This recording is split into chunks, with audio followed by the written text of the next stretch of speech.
Ako si Leila Kasing sa Bunturan, Davao de Oro. Nya na ako yung mga Rhode Island. Gamitan ako super vet. Nya ang epekto niya nindot jud kayo kay zero mortality ang mga sa manok. Nya gikan sa pagpiso, mudako na siya kung gamitan nimo super vet. Diyo ka malugi kay wa may mamatay. Nya hantod bugat siya, nya dali ra mo dako ang itlog pod, dagko pod. Nya fertile ang mga itlog.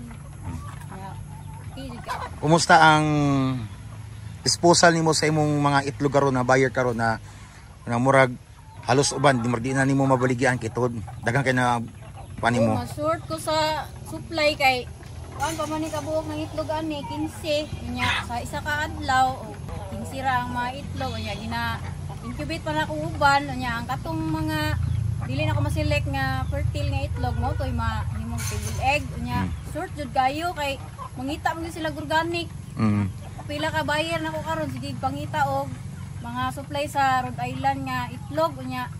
Naay uban naga-supply pero dili sila gusto anang kanang dili sila maswito ba nga organic ba jud ang sure nga organic jud nya.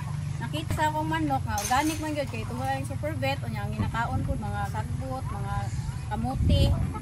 So daghan ang gusto mo palit. So kung mag-gusto ka Rhode Island best jud kayo kaya linon jud kayo. Pila ka bulan or tuig ka na ma'am na nagagamit og super vet? Tuan na 1 year na. Almost 1 year na. Almost 1 year kay. Kung pag kani kay ano man 10 months na ni pag sugod ni piso o pag sugod na ko super vet kay natagam no ko sa una kay wala na ako gamitag super vet nahurot magkamatay. So siyempre lugi kayo. Now, so, gamitan ako wala jud namatay so kada ato. Sa karon usa may dahilan na ngano nagabuhi ang Rhode Island ug asa ka nakauna nakapalit ani? Nainganyo ko kanang buyon kay lami kay sa karne. Tapos dili lang sa nya lami jud kay siya. Nakakita mo kani dito sa akong magulang nga nagpalit sa gikan sa Davao. Nakalina niya gipalit ng Rhode Island. Siso po daw yang gipalit nya. Nag-breeder po siya niya. Ako na mga tungyahang mga manok dito kay boss ka ng lamia. Hindi sa gitsunon, perting lamia yun niya. O sabon, basta lami yun siya karne. Mas lami pa sa Bisaya. Niya mo to nga, nagbuhi po ko kay para og nay mag-ihaw-ihaw raman ta to. Dili yun nga bang business gid ako kanang mag-ihaw lang ba. Niya itlog konsumo. Niya daghan man day kayo gusto mo palit. So ay may rabog kayo nga nagkuan niya maka-business sa pud ka. Aside nga nagkonsumo ka, maka-business pa pud ka. Usay may istorya nimo sa tong nagabuhi og mga manok na wala pa nakatry sa tong produkto. Ipakita tong produkto. Katong mga wala pa nakasulay o gamit sa atong produkto sa One Nature nga kining super vet.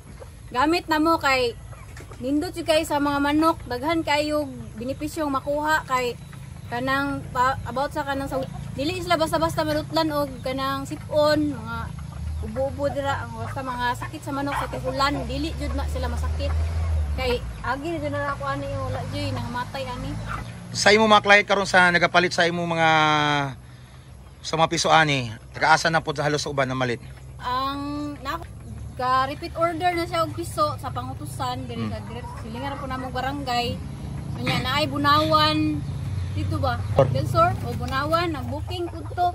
Shortage jud ko sa piso niya bas magpadaghan pa ko libog na ko asa ko kuha supply so nindot jud kayong pan ang Rhode Island malinom siya.